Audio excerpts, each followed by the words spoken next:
Hello, my name is Joshua Earl, coming to you from Virginia in the United States. Thank you for coming to my talk, and thank you to the conference committee for accepting what might be a slightly controversial presentation. A few notes on access. I have captioned this video to help those who are deaf or hard of hearing. I will also be describing any relevant images for those with visual impairments. If you would like to look at the slides with script on your own to follow along, you can download them at the link on the slide.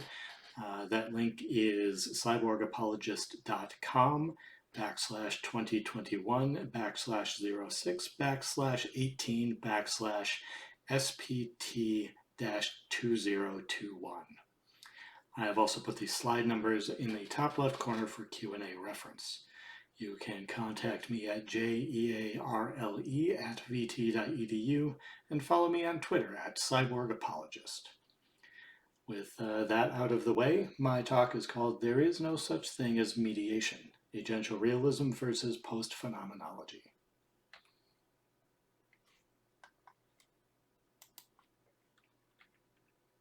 In order to get to a point where I can say that mediation isn't a thing, I need to describe what the issues are and how agential realism and my own definition of technology solves them. To this end, these are the steps I'll be taking today. First, I define what it is that we mean when we say technological mediation. Second, I will outline some problematics that I see falling out of this. Third, I will describe what phenomena are in an agential realist framework. And fourth, I argue how agential realism shows that mediation is a kind of category mistake. And finally, I discuss some of the benefits and problems of this framework that I see.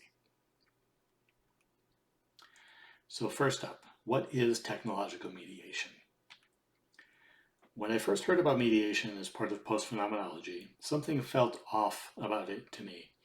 It took me several years to put my finger on the reasons why, but seeing this diagram a couple of years ago made it really click for me. This diagram was developed from Peter Paul Verbeek's description of mediation from his 2005 book, What Things Do. In it, we see that technology sits between humans and the world, and alters our perception or experience of the world, as the top arrow shows, pointing from right to left from world to human. Technology also either enhances or inhibits our actions or practices on the world, as in the bottom arrow from human to world. The human-technology interface produces that which can be called subjectivity, and the technology-world interface is an instrumental interaction that produces objectivity. Verbeek, pulling from Heidi, separates the possible relationships into at least 7 different types, from embodiment to hermeneutics to cyborg. All of them describe different ways in which technology, humans, and the world might be arranged, technology always in the middle. I won't discuss these at length here due to time. Instead, there are, as I see it, 3 related problems with this formulation, regardless of the arrangement. So, what are these problems? First, the existence of mediation implies an unmediated experience against which it might be compared. Don Eide described this relationship as explicitly dialectical in his book, Postphenomenology. At first glance, this may seem both obvious and completely unproblematic. After all, as the pictures on the slide show, squishing mud between your bare toes and squishing through the mud in rubber boots produce 2 significantly different experiential phenomena. The one with the boots is obviously technologically mediated. The boots sit, quite literally, between the person and the world. The other option is also obviously the opposite. There is no barrier between mud and foot. That experience is completely unmediated, right? I'm not so sure. In fact, I think the toes in mud experience is mediated, even technologically so, if we consider mediation to be a thing. I believe that technology encompasses more than just the physical tools and instruments that we build. It also includes non-physical things like language, race, gender, class, and even just culture itself. Science, after all, is a technology of investigation. Technology is praxis. It is the mechanisms or techniques we use to address problems. Thus, even apparently unmediated phenomena do actually have technology in the mix.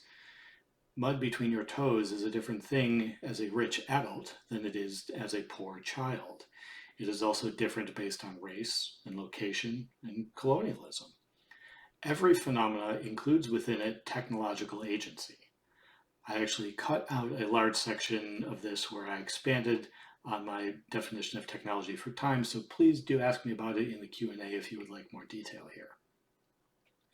But further, the concept of mediated and unmediated phenomena reproduce the nature-culture split of modernism by maintaining that human and world are separate things, further separated by technology. An unmediated experience is thus closer to the quote-unquote natural world, or perhaps even considered more authentic. The world, in this case, is a priori, never altered, only experienced.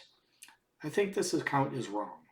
Not only does all phenomena have technology in the mix, thinking that technology and people are separate from this thing we call the world is both wrong and privileges the human in ways that elide important interactions and in ways that posit us as kind of some sort of superior being in relation to others.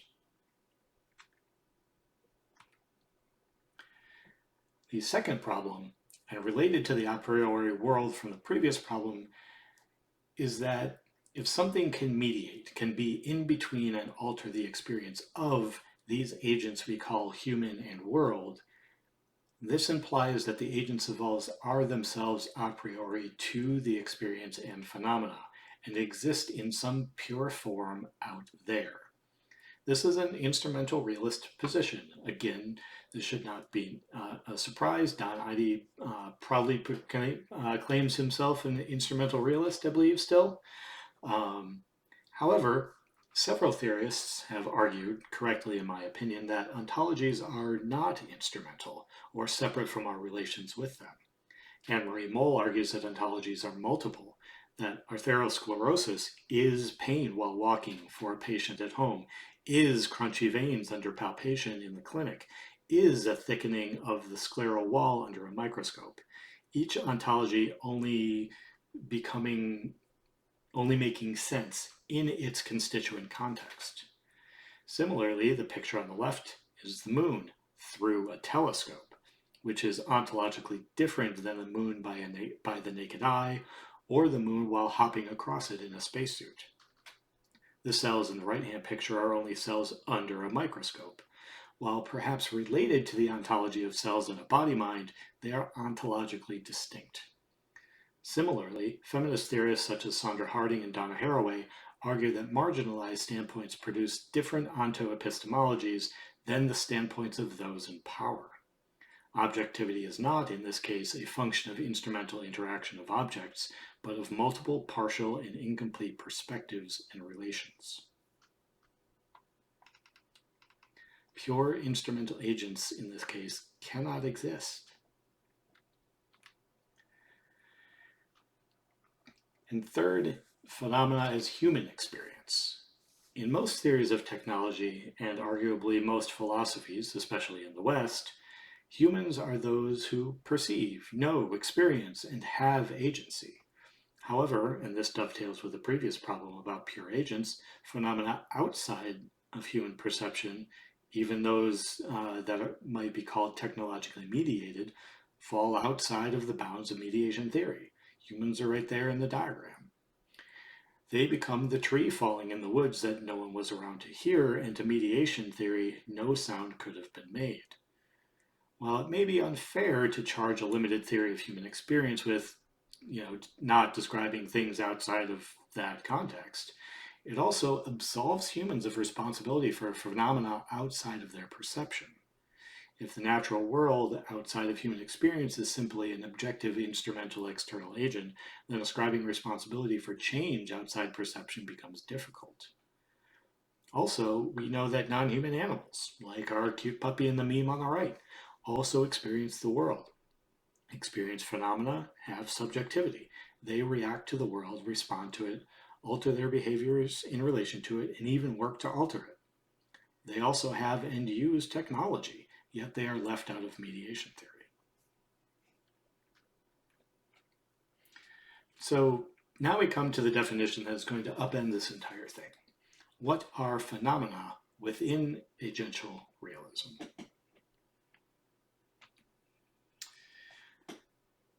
So in agential realism, phenomena are the primary ontological unit, or relational atoms. Phenomena are material semiotic relations, the ontological inseparability / entanglement of interacting agencies produces the quote-unquote agential cut, which defines the agents involved, not the other way around. Interaction describes how agencies act through each other to define their boundaries and properties. This may be a much different definition than you expected. In postphenomenology, phenomena are the result of a priori natural and technological agents making an experiential impression on an observer, usually a human. In agential realism, phenomena produce the agents in a material semiotic interaction. Each agent themselves is also a phenomena, always already being produced by their own interaction. The boundaries of all agents only ever defined by relation, forever entangled in sympoetic becoming.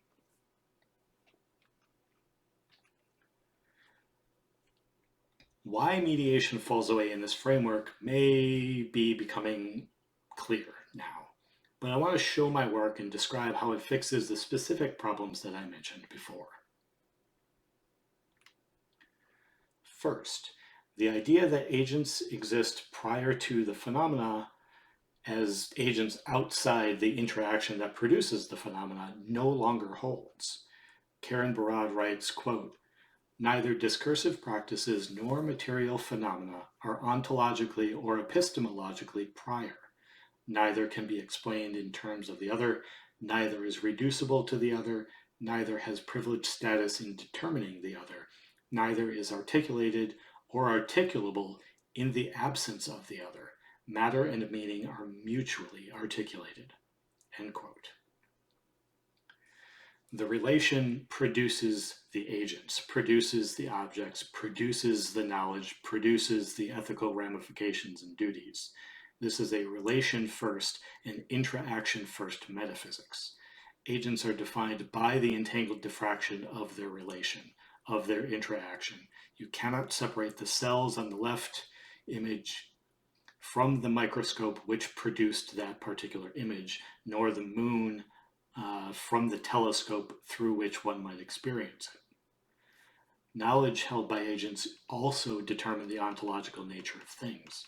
Theory is not ideational in nature, but a material semiotic agent within this co-production matrix. A child seeing the moon for the first time through a telescope produces a different moon, ontologically speaking, and a different telescope, and is produced differently herself than a person well schooled on the moon and on the mechanics of telescopes, etc. There is no moon, quote unquote, out there from whence an experience through a telescope is produced. There is only the phenomena sympoetically co-produced. If technology, instruments, and apparatuses are an irreducible, entangled, and necessary part of producing phenomena, they cannot be said to mediate it. And if mediation isn't a thing, then the problem of unmediated phenomena also disappears. In this formulation, there is no separation of nature and culture. They are inextricably entangled.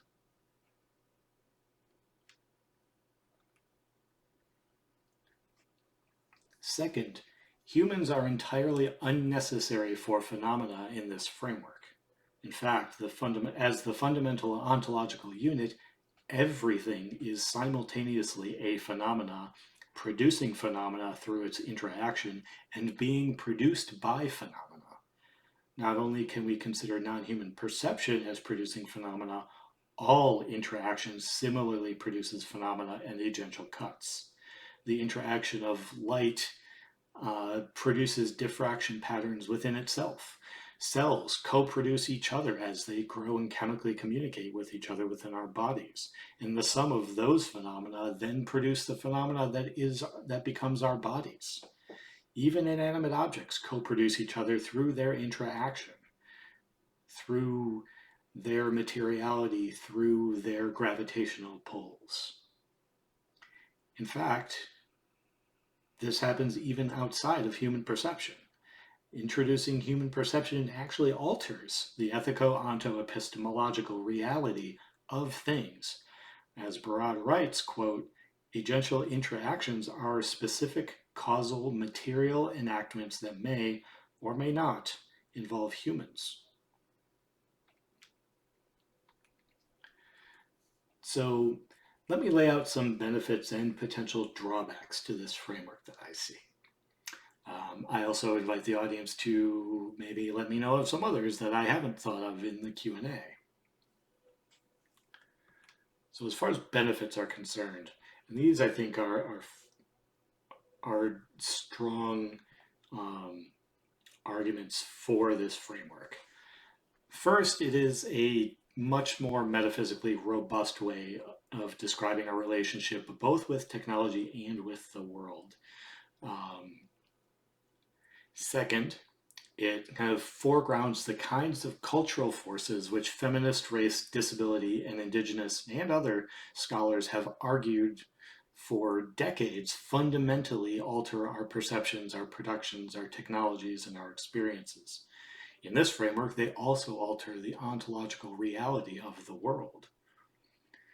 And third, it avoids Joe Pitt's concern about how ascribing agency to objects elides human responsibility. Sympoiesis, entanglement, and interaction require a profound dedication to human responsibility, even when a particular human action is difficult to associate with a particular phenomena, if we can see climate change in this case.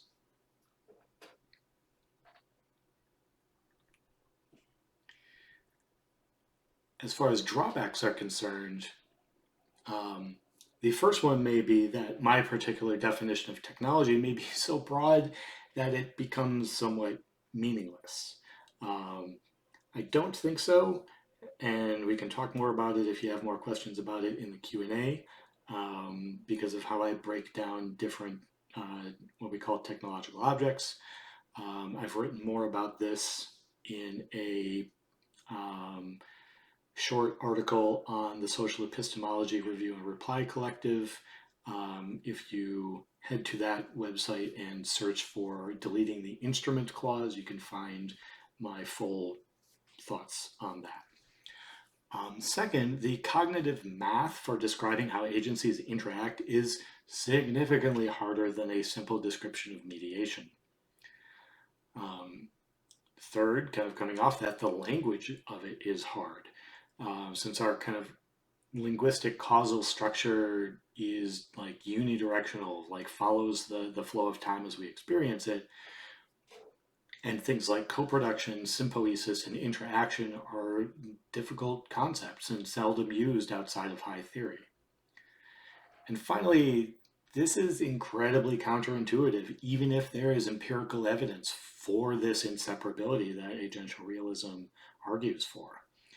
This is no small hurdle to get over for many people, myself a little bit included. So, all right, I'll leave it there. I hope I made a bit of sense here. Agential realism is incredibly difficult to talk about in a short amount of time, and this is kind of my first extended explanation of this particular idea that has been knocking around my brain for a few years now.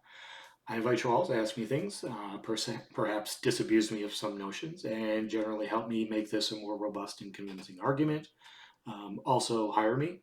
I am hireable now at any point between now and, well, forever. And the final slide will be my citations. Thank you, and I look forward to our discussion at the end.